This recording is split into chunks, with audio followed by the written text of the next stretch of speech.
नमस्कार, देव video YouTube channel पर आपका स्वागत है।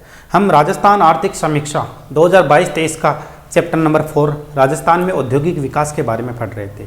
आज हमारे चैप्टर का लास्ट वीडियो है, इसमें हम रोजगार के बारे में पढ़ेंगे। ठीक है, तो राजस्थान में रोजगार से संबंधित कौन से कार्यक्रम योजनाएं चल रहे हैं उसके बारे में हम देखते हैं। तो सबसे पहला है मुख्यमंत्री युवा संबल योजना। पहला कौन सा कार्यक्रम योजना है? मुख्यमंत्री युवा संबल योजना। ठीक है, इसे राजस्थान बेरोजगारी भत्ता योजना भी कहते हैं। राजस्थान बेरोजगारी भत्ता योजना भी कहते हैं। नाम से पता चल रहा है कि बेरोजगार व्यक्तियों को इसमें भत्ता दिया जाएगा, बेरोजगारी भत्ता। तो मैं बता दूं, यह योजना 1 फरवरी 2019 को लागू की गई है ना। इसमें ऐसा कोई भी व्यक्ति जो स्नातक कर लिया क्या कर लिया, स्नातक ग्रेजुएशन कर लिया, वो इसमें अप्लाई कर सकता है। मैक्सिमम आयु होनी चाहिए उसकी 30 वर्ष, मैक्सिमम 30 वर्ष तक वो स्नातक के बाद मैक्सिमम 30 वर्ष तक इसमें अप्लाई कर सकता है। और इसमें 2 वर्ष तक लाभ मिलता है, 2 वर्ष तक भत्ता मिलता है। ठीक है, अब ये भत्ता कितना मिलता है? इसमें नॉर्मल कोई मेल है, नॉर्मल पुरुष को मिलता है 4,000 रुपये, और फीमेल महिला या कोई दिव्यांग विकलांग हो गया, दिव्यांग हो गया, या थर्ड जेंडर, इनको मिलते हैं 4,500 रुपये। ये इसमें प्रावधान है। और इसमें ये लाभार्थी है ना, ये राजस्थान का निवासी होना चाहिए, राजस्थान का निवासी होना चाहिए। तो ये इसमें सब पॉइंट है। मुख्यमंत्री युवा संबल योजना 1 फरवरी 2019 को ये आई। इसमें 2 साल तक फ़ायदा मिलेगा। और ये किन को मिलेगा? जो राजस्थान के निवासी है उनको मिलेगा। और स्नातक के बाद, ग्रेजुएशन के बाद इसमें 30 वर्ष तक अप्लाई कर सकते हैं, है ना। इसमें नॉर्मल पुरुष को तो मिलेगा 4,000 रुपये, और महिलाओं को मिलेंगे, थर्ड जेंडर दिव्यांग को मिलेंगे 4,500 रुपये। ठीक है, ठीक है।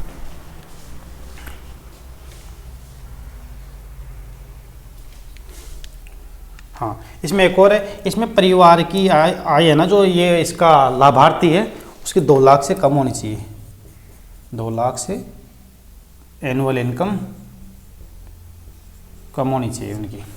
ठीक है, आगे चलते हैं नेक्स्ट। दूसरा है मॉडल कैरियर सेंटर। दूसरा क्या है? Model carrier centre, MCC। ठीक है, मॉडल कैरियर सेंटर ये क्या है? इसमें एक सेंटर स्थापित किए गए जो कैरियर के बारे में एडवाइस करते हैं। और ये राजस्थान में कुल 16 जिलों में ऐसे मॉडल कैरियर स्थापित किए गए हैं। आपको 16 ही पता होना चाहिए, एक जिला याद करना मुश्किल है, इसलिए पूछेंगे तो नहीं, लेकिन आपको ये ध्यान रखना है 16 जगह पे किए गए। तीसरा पॉइंट है mega job fair. Mega job fair, जैसा इसका नाम है वैसा इसका काम है। मैं आपको बता दूं, जॉब के लिए फेयर मेलों का आयोजन किया जा रहा है। अभी कहाँ पे मेले लग रहे हैं? गवर्नमेंट के द्वारा लगाए जा रहे हैं, जिसमें बेरोजगार व्यक्तियों को जो रोजगार के अवसर प्रदान किए जाते हैं। और ये नवंबर 2022 से लग रहे हैं,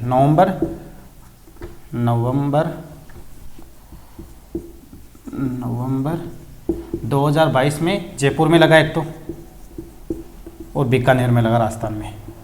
इकोनॉमिक सर्वे में तो यही दे रखे हैं, उसके बाद भी लग गए होंगे, मेरे को पता नहीं, आप करंट अफेयर में पढ़ लेना। ये 3 है इसमें योजना। चौथा क्या है? चौथा थोड़ा स्किल और लाइवलीहुड यानी आजीविका के बारे में पढ़ते हैं, उसको अलग से लिखेंगे, अलग से पढ़ेंगे, मैं लिख रहा हूँ आप। अब चौथा हम पढ़ेंगे राजस्थान कौशल आजीविका विकास निगम RSLDC। इसके द्वारा राजस्थान मिशन ऑन लाइवलीहुड पर एक मिशन चलाया जा रहा है और ये मिशन चलाने वाला राजस्थान एकमात्र राज्य है भारत का। कौन सा मिशन चलाया जा रहा है इसके द्वारा? राजस्थान मिशन ऑन लाइवलीहुड ये मिशन चलाया जा रहा है इसके द्वारा आजीविका के लिए, और ये मिशन चलाने वाला राजस्थान फर्स्ट राज्य है देश का। इसके बारे में ये ध्यान रखना है। अब हम देखेंगे राजस्थान कौशल एवं आजीविका विकास निगम है ना, इसके द्वारा कौन कौन सी योजनाएं चल रही है। राजस्थान सरकार की योजना पढ़ेंगे, इसमें भारत सरकार की पोषित योजनाएं पढ़ेंगे, फिर पढ़ेंगे तीसरी विशेष योजनाएं। 3 अलग अलग जगह हमने इसका डिवीजन किया है, अलग अलग पढ़े।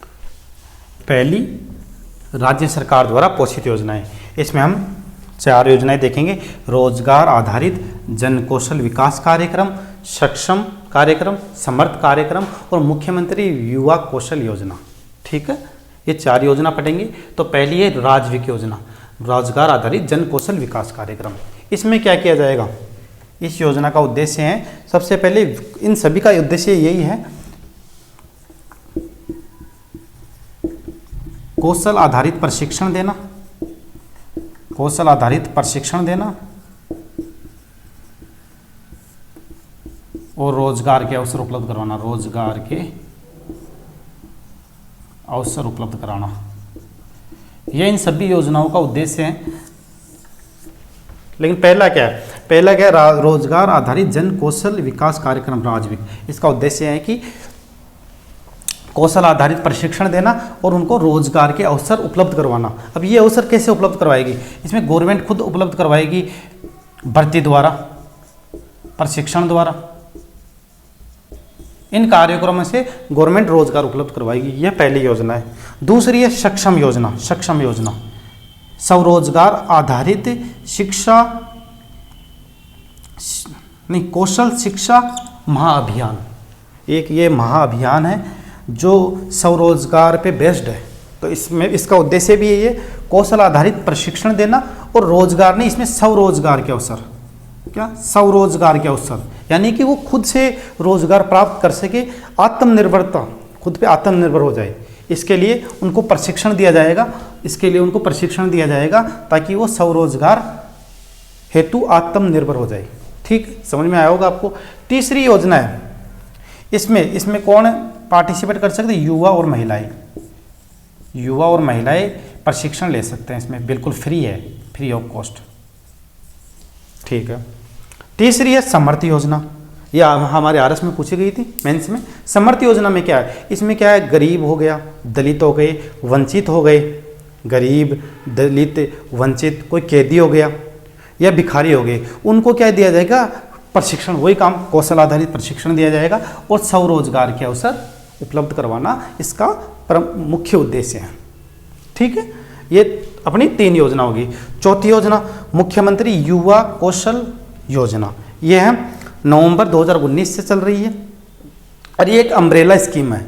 अम्ब्रेला स्कीम है। इसके अंतर्गत ये तीनों योजनाएं, राजविक, सक्षम और समर्थ, ये तीनों योजनाएं इसके द्वारा संचालित की जा रही हैं। ठीक है, ये चौथी योजना हुई। इसमें कॉलेज स्तर पर प्रशिक्षण दिया जाता है। किसमें?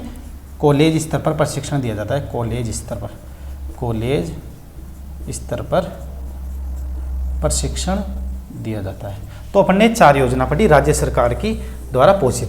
पहली है राजविक योजना। राजविक योजना का उद्देश्य क्या है? राजविक योजना का उद्देश्य है, इसमें क्या क्या दिया जाएगा? कौशल आधारित क्या प्रशिक्षण दिया जाएगा और उससे रोजगार के अवसर उपलब्ध हो सके। इसके लिए भर्ती के माध्यम से रोजगार दिया जाएगा, प्रशिक्षण के माध्यम से रोजगार दिया जाएगा। ये उसका उद्देश्य है। दूसरी योजना है सक्षम योजना। सक्षम योजना ये एक स्वरोजगार आधारित महाअभियान है। इसमें क्या किया जाएगा? युवाएं और महिलाएं है ना, युवाओं और महिलाओं को बिल्कुल फ्री ऑफ कॉस्ट प्रशिक्षण दिया जाएगा, कौशल आधारित प्रशिक्षण दिया जाएगा ताकि वह स्वरोजगार प्राप्त करने में आत्मनिर्भरता हासिल कर सके। ये इसका उद्देश्य है। तीसरी योजना है समर्थ योजना। इसमें गरीब, दलित, वंचित, कैदी, भिखारी, उनको प्रशिक्षण फ्री ऑफ कॉस्ट दिया जाएगा ताकि वो स्वरोजगार प्राप्त करने में वही आत्मनिर्भरता हासिल कर सके। चौथी योजना मुख्यमंत्री युवा कौशल योजना। यह है 2019 में शुरू की गई, नवंबर है 7 या 8 नवंबर है 2019 में शुरू की गई थी। और इसमें क्या कॉलेज स्तर पर क्या दिया जाता है, प्रशिक्षण दिया जाता है। और ये अम्ब्रेला स्कीम है जिसमें शुरू वाली 3 योजना है, राजविक, सक्षम, समर्थ, इन तीनों का संचालन इसके द्वारा किया जा रहा है। ये राज्य द्वारा पोषित योजनाएं हो गई। अब हम देखेंगे भारत सरकार की कौन कौन सी योजना है।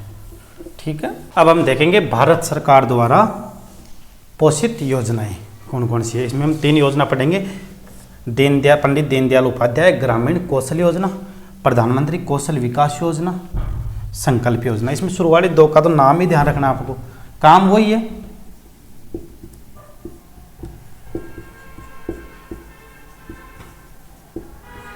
कौशल आधारित प्रशिक्षण, जिससे वह रोजगार के अवसर मिले, उनको रोजगार। ठीक है, यही काम इनका, सबका उद्देश्य यही है लगभग। तो इनका नाम ही इतने इंपॉर्टेंट नहीं है। इसका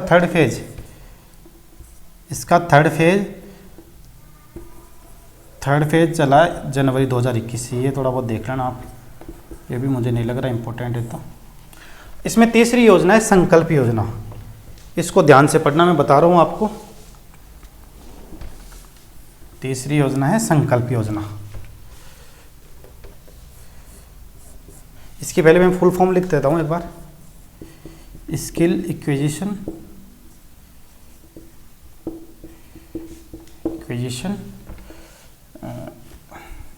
एंड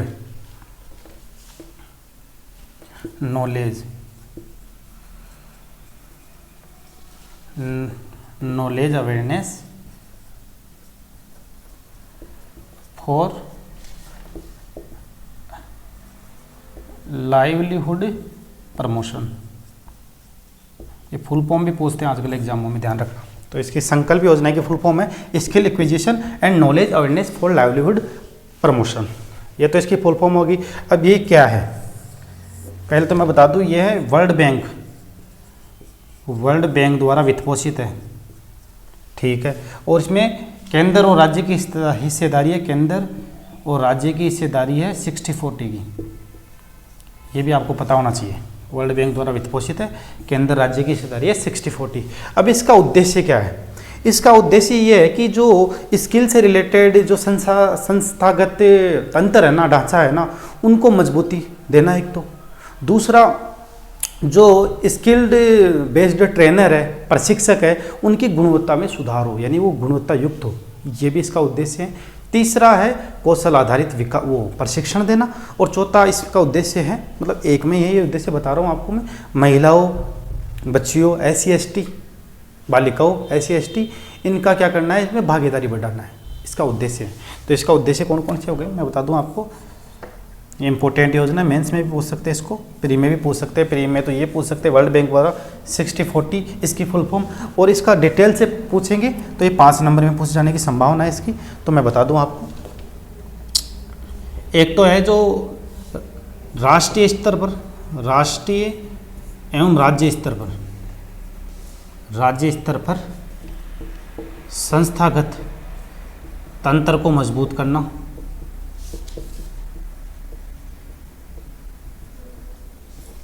नाम ही सुने हैं, स्किल, इसको जमीन पे उतारना ही पड़ेगा। उसके लिए संस्थागत तंत्र को मजबूत करना है, एक तो राज्य स्तर पर, जिला स्तर पर, राष्ट्रीय स्तर पर। दूसरा है गुणवत्ता युक्त प्रशिक्षक, यानी कि ट्रेनर गुणवत्ता युक्त होने चाहिए प्रशिक्षक। एक इसका महिलाओं, SC/ST, दलित हो गए, उनकी भागीदारी भी बढ़ाना स्किल में, स्किल प्राप्त करने में, प्रशिक्षण युक्त स्किल प्राप्त करने में इनकी भागीदारी बढ़ाना भी इसका मुख्य उद्देश्य है। ये हो गई अपनी संकल्प योजना। ठीक है, वर्ल्ड बैंक द्वारा वित्त पोषित है, केंद्र राज्य की हिस्सेदारी 60-40 है, skill acquisition and knowledge awareness for livelihood promotion इसकी फुल फॉर्म है, और राष्ट्रीय और राज्य स्तर पर संस्थागत तंत्र को मजबूत करना है, ट्रेनर है या प्रशिक्षक है, उनकी गुणवत्ता में बढ़ाना है, गुणवत्ता युक्त करना है उनको, और महिलाओं, बालिकाओं, SC/ST, इन समुदायों का भागीदारी भी बढ़ानी है अपने को स्किल एक्विजिशन नॉलेज अवेयरनेस में। ठीक है, ये हो गई भारत सरकार द्वारा पोषित योजनाएं।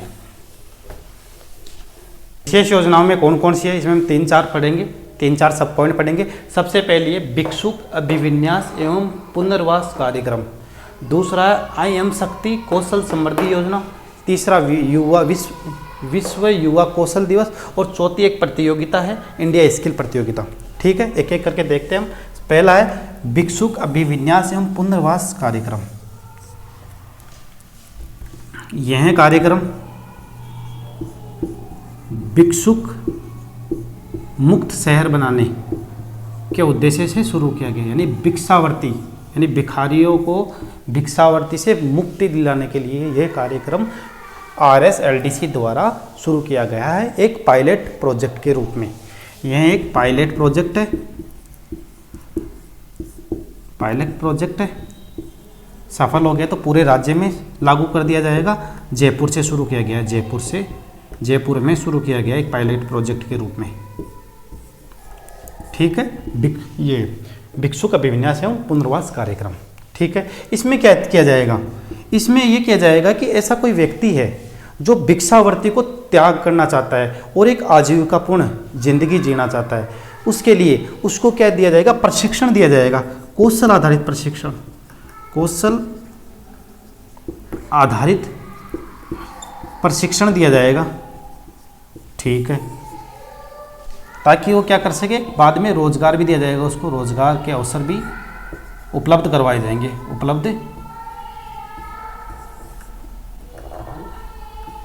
उपलब्ध करवाए जाएंगे। ठीक है, अब गवर्नमेंट कह रही है कि भिक्षावर्ती मुक्त करने, अब भिखारी क्यों आएंगे, उनको तो रोज पैसे मिल रहे हैं, बाहर से भीख मांग लेते हैं। लेकिन इसमें जो इनको प्रशिक्षण दिया जाएगा उसमें उनको पर डे 225 रुपये प्रतिदिन दिए जाएंगे, तब तो आएंगे ना। ठीक है, ये कार्यक्रम सफल रहा, चल रहा है अभी, देखते हैं फिर आगे क्या होता है। दूसरा है IM शक्ति कौशल समृद्धि योजना। IM शक्ति इंदिरा महिला शक्ति की योजनाएं हम आगे पढ़ेंगे, आगे चैप्टर आएगा 7वां 8वां है शायद, उसमें देखेंगे इनको। लेकिन इसमें एक जोड़ दिया है कौशल समृद्धि योजना। इसमें कुछ नहीं, इसमें इतना ही ध्यान रखना है, इसमें महिलाओं और बालिकाओं को प्रशिक्षण देना है, कौशल आधारित प्रशिक्षण देना है, महिलाओं और बालिकाओं को कौशल आधारित प्रशिक्षण देना है, ये इसका उद्देश्य है। तीसरा है विश्व युवा कौशल दिवस, 15 जुलाई को बनाया जाता है, 2015 में शुरू किया गया था, तब से बनाया जा रहा है। अब लोग क्वेश्चन आ जाता है कभी कभी, क्या आ जाता है, युवा कौशल दिवस विश्व युवा कौशल दिवस कब बनाया जाता है, तो उसमें ऑप्शन आ जाएगा 15 जुलाई को। अब लेकिन लोग आगे बाहर बोलते हैं कि यार ये क्वेश्चन कहाँ से आ जाते हैं, एग्जाम हो रहा है फरवरी में, पूछा जा रहा है विश्व युवा कौशल दिवस, तो इसलिए पूछा जाता है क्योंकि ये है ना इकोनॉमिक सर्वे में दिया हुआ है। ठीक है, तो पेपर बनाने वाला अखबार ज़्यादा नहीं देखते, ये भी इकोनॉमिक सर्वे देख के पेपर बना लेते हैं, तो आपको 15 पता होना चाहिए, 15 जुलाई विश्व युवा कौशल दिवस। चौथा है इंडिया स्किल, एक राष्ट्रीय प्रतियोगिता हुई थी, इसमें उत्कृष्ट प्रदर्शन, स्किल क्षेत्र में उत्कृष्ट प्रदर्शन करने के वाले जो प्रतियोगी है उनको क्या दिया गया, उसके लिए प्रतियोगिता हुई थी। उसमें राजस्थान में एक तो गोल्ड मिला, एक सिल्वर मेडल मिला, 3 ब्रॉन्ज मिले। ठीक है, कुल मिलाकर 5 उत्कृष्ट प्रदर्शन करने वालों को 5 मेडल मिले, ये आपको पता होना चाहिए। ठीक है, अब गवर्नमेंट को औद्योगिक विकास के साथ साथ उसमें काम कर रहे लेबर श्रमिकों के बारे में भी तो ध्यान रखना पड़ेगा, उनके वेतन भत्तों के बारे में ध्यान रखना पड़ेगा, उनकी सेहत कैसी है, स्वास्थ्य कैसा है, उनके बारे में ध्यान रखना पड़ेगा। ठीक है, उनको रोज़गार के अवसर मिल रहे हैं या नहीं मिल रहे, या सही ढंग से नहीं मिल रहे, उनको मजदूरी दर क्या मिल रही है, उनके बारे में भी सरकार को ध्यान देना पड़ेगा। इस तर्ज पर श्रम विभाग के द्वारा बहुत सारी योजनाएं कार्यक्रम चालू किए जा रहे हैं या चल रहे हैं, तो हम लोग एक एक देखेंगे। वैसे इसका श्रम इतना इम्पोर्टेंट नहीं है, लेकिन एक बार देख लेना इनको। ठीक है, तो मैं एक बार जल्दी जल्दी बताऊँगा इसको, मैं ज़्यादा डिटेल में घुसने की ज़रूरत नहीं है क्योंकि इसमें कुछ है ही नहीं। तो सबसे पहले क्या है, 1 जुलाई 2021 से 1 जुलाई पहली पढ़ रहे हैं, पहली मजदूरी दरों में परिवर्तन। 1 जुलाई 2021 से मजदूरी दर है ना इनकी श्रमिकों की, मजदूरी दरों में परिवर्तन किया गया है। अब ये परिवर्तन क्या किया गया है, जो अकुशल श्रमिक है, अकुशल श्रमिक है, उनको तो 259 रुपये के हिसाब से मजदूरी मिलेगी, पर डे की मजदूरी है। फिर आते हैं अर्धकुशल, इनसे थोड़े अच्छे आते हैं अर्धकुशल श्रमिक। फिर आते हैं कुशल, और चौथे पे आते हैं उच्च कुशल, हाई स्किल्ड। ठीक है, तो इसमें 12 जोड़ेंगे, 259 में 12 जोड़ेंगे तो कितने आएंगे, 271 रुपये। इनके लिए 271 है। फिर इसमें 12 जोड़ेंगे तो आ जाएंगे 283 इनके लिए रुपए, और फिर जोड़ना है 50, तो 233 रुपये इनके लिए। तो ये मजदूरी दर चेंज हुई है, ये याद होनी चाहिए, ये एग्जाम में पूछे जाते हैं, 1-2 एग्जाम में पूछी भी गई है ये। ठीक है, अकुशल 259, फिर 12 जोड़ना है अर्धकुशल, कुशल और उच्च कुशल में 50 जोड़ना है रुपये। इस हिसाब से 259, 271, 283 और 233, सॉरी 333, ये है इनकी मजदूरी दर में। एक बार देख लूँ, हाँ 333 ही है, सही है। ठीक है, पहला हो गया। दूसरा है प्रसूति सहायता। जो ये श्रमिक है ना, उनको प्रसूति सहायता लड़का होने पे 20,000 रुपये और लड़की होने पर 21,000 रुपये। इसमें लिखने का कुछ नहीं है, बस यही है, ये सहायता मिलेगी। तीसरी है सिलिकोसिस नीति, ये थोड़ी इंपॉर्टेंट है, इसको ध्यान में रखना। इसमें क्या है कि जो सिलिकोसिस से पीड़ित व्यक्ति है ना, एक बीमारी है, इससे पीड़ित कोई व्यक्ति है ना, उसको 3 लाख रुपए की आर्थिक सहायता दी जाएगी। ठीक है, और अगर इससे कोई मर गया तो उसके आश्रित बच्चे हैं, उनको 2 लाख रुपए की सहायता दी जाएगी। 3 लाख तो अगर बीमारी के दौरान तो 3 लाख रुपए, और ये मर जाए तो इनके आश्रितों को 2 लाख रुपए की वित्तीय सहायता दी जाएगी। इतना ही इसमें पढ़ना है अपने को। ठीक है, चौथा देखते हैं निर्माण श्रमिक औजार टूल किट सहायता। मतलब कि अगर निर्माण श्रमिक औजार या टूल किट कुछ खरीदेगा तो उसमें क्या सहायता दी जाएगी, उसमें 2,000 रुपये की सहायता दी जाएगी। 2,000 रुपये, या सामान्य मान लो 500 रुपये का लाया, औजारी 500 का लाया, तो जो कम हो, जो राशि कम हो, मैक्सिमम तो 2,000 रुपये मिलेंगे। मान लो 3,000 का सामान लिया है तो 2,000 रुपये मिल जाएंगे, या फिर सामान 1,500 का लाया है तो उसको 2,000 थोड़ी देंगे, 2,000 से कम 1,500 है तो 1,500 के 1,500 मिल जाएंगे। ये योजना निर्माण श्रमिकों के लिए। अब निर्माण श्रमिक क्या होते हैं, असंगठित क्षेत्र के श्रमिक है ना, असंगठित श्रमिक, उनमें आते हैं निर्माण श्रमिक भी आते हैं, स्ट्रीट वेंडर श्रमिक भी आते हैं, अपने गिग वर्कर भी आते हैं, कृषि वर्कर भी आते हैं। ये उनमें से भी एक है निर्माण श्रमिक, ज़्यादा ध्यान नहीं देना, बस एक बार देखते रहना इनको। तीसरा है, 5वां है निर्माण श्रमिकों को सुलभ आवास योजना। आवास के लिए 1.5 लाख रुपए मिलेंगे इनको, बस इतना ही पढ़ना है। आगे चलते हैं शुभ शक्ति योजना। इसमें क्या है कि जो श्रमिक है, महिला है या उनकी बेटी है जो 18 साल से ऊपर हो गई है, उनको आत्मनिर्भरता, मतलब आत्मनिर्भरता में सशक्तिकरण के लिए 55,000 रुपये की सहायता दी जाती है। इसमें 55,000 की सहायता, बस इतना ही पढ़ना है, कोई नहीं पूछेगा। फिर है ब्याज पुनर्भरण योजना। ये कोई काम शुरू कर रहे हैं, उसके लिए मतलब कि लोन ले रहे हैं, 5 लाख रुपए तक का लोन ले रहे हैं, 5 लाख तक का लोन ले रहे हैं किसी काम के लिए, तो उसमें ब्याज का पुनर्भरण मंडल करेगा। ये इसमें दे रखा है, इतना ज़्यादा नहीं दे रखा। प्रोत्साहन योजना क्या है, अरे इनका कोई श्रमिकों का कोई बेटा या बेटी है जो IAS RS का प्री पास कर लेता है, तो उसको IAS का प्री पास करने पर 1 लाख रुपए और RS का प्री पास करने पर 50,000 रुपये की राशि दी जाती है, वित्तीय सहायता दी जाती है।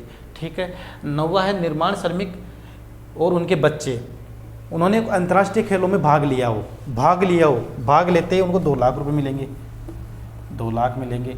या कांस्य पदक जीता हो, सिल्वर जीता हो या गोल्ड जीता हो, इन तीनों में जीता है तो इनमें 3 जोड़ देना है। 3 जोड़ते ही तो 5 लाख तो इसमें मिलेंगे, फिर 3 जोड़ते ही 8 लाख मिलेंगे, गोल्ड जीते 11 लाख रुपए इनको मिलेंगे। देख लेना एक बार राशि, पार्टिसिपेट अंतर्राष्ट्रीय खेलों में पार्टिसिपेट करने पर।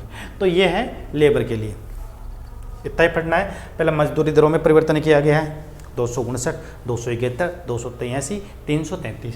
दूसरा प्रसूति सहायता, लड़का जन्म होने पे 20,000, लड़की जन्म पे 21,000। तीसरा है सिलिकोसिस नीति, इससे पीड़ित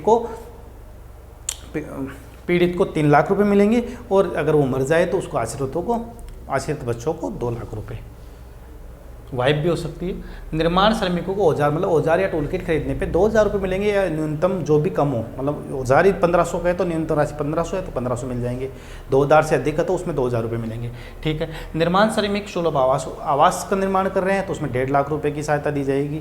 आगे चले, शुभ शक्ति योजना में 55,000 रुपये मिलेंगे श्रमिकों को। श्रमिक महिला होनी चाहिए और उनकी बेटी है जो 18 प्लस की होनी चाहिए, उनको आत्मनिर्भरता सशक्तिकरण के लिए ये पैसे मिलेंगे। ठीक है। ब्याज पुनर्भरण योजना, अगर ये ब्याज ले रहे हैं 5 लाख रुपए तक तो उनको ब्याज का पुनर्भरण भी मंडल करता है। ये इकोनॉमिक सर्वे में दिया गया है। ISRS का प्री पास करने पर IS का 1 लाख, RS पे 50,000। फिर है निर्माण श्रमिक अंतर्राष्ट्रीय खेलों में भाग लेने पर भी 2 लाख रुपये मिल जाते हैं। जैसे फिर ब्रॉन्ज जीतते ही 5, फिर 3 जोड़ते ही सिल्वर में 8 और गोल्ड में 11 लाख रुपए। ये है अपना श्रम। अब इसमें एक ई श्रम पोर्टल भी आया है 2021 में, उसके बारे में पढ़ते हैं। ई श्रम पोर्टल, ई श्रम पोर्टल 26 अगस्त 2021 को लॉन्च किया गया था। और ये क्या है मैं आपको लिख के बताता हूँ। 16 से 59 वर्ष की आयु का कोई भी नहीं, असंगठित श्रमिक, आयु का असंगठित श्रमिक, असंगठित श्रमिकों का एक राष्ट्रीय डेटाबेस तैयार किया गया। एक राष्ट्रीय डेटाबेस तैयार किया गया। राष्ट्रीय डेटाबेस तैयार किया गया 16 से 59 वर्ष के आयु के असंगठित श्रमिक, एनपीएस का फ़ायदा नहीं उठाने वाले, एनपीएस का फ़ायदा नहीं उठा रहे ऐसे श्रमिक असंगठित, इनका एक राष्ट्रीय डेटाबेस तैयार किया गया है। और इसको आधार से जोड़ा गया है। किससे? आधार से तो बाद में जोड़ा जाएगा, आधार से भी जोड़ा जाएगा। लेकिन ये राष्ट्रीय डेटाबेस क्या है, क्यों किया गया ऐसा तैयार, किसकी ज़रूरत पड़ रही है, क्यों ज़रूरत पड़ रही है? ये राष्ट्रीय डेटाबेस इसलिए तैयार किया गया है कि जो ये असंगठित श्रमिक है, इनमें कौन कौन से श्रमिक आते हैं? इनमें प्रवासी श्रमिक आते हैं, प्रवासी श्रमिक आते हैं, ये निर्माण श्रमिक पढ़े थे इधर, निर्माण श्रमिक आते हैं, इसमें निर्माण श्रमिक आ गए। और इसमें गिग वर्कर, ये तो चलता ही रहता है करंट में, गिग वर्कर आ गए, गिग श्रमिक आ गए। इसमें घरेलू श्रमिक आ गए, घरेलू श्रमिक आ गए, कृषि वाले श्रमिक आ गए, स्ट्रीट वेंडर वाले श्रमिक आ गए, स्ट्रीट वेंडर वाले श्रमिक आ गए। ऐसे श्रमिक है, इनकी आयु 16 से 59 वर्ष के बीच में है। इनका एक राष्ट्रीय डेटाबेस तैयार किया गया। राष्ट्रीय डेटाबेस में इनका नाम क्या, इनका नाम, इनका पता, ये क्या व्यवसाय करते हैं, इनको किस व्यवसाय का कौशल प्राप्त है, इनकी एजुकेशन शैक्षणिक योग्यता क्या है, इनके परिवार की डिटेल, और ये इनका राष्ट्रीय डेटाबेस में ये किया गया। अब ये क्यों किया गया? ये इसलिए किया गया क्योंकि इसके हिसाब से इनको क्या मिल जाएगा, समता के अनुकूल, इनकी समता मतलब कि इनमें कौन सी समता है, इनमें से समता के अनुकूल रोजगार मिल जाएगा, इनको समता के अनुकूल रोजगार मिल जाएगा। और पहचान की जाएगी इनको सामाजिक और आर्थिक योजनाओं का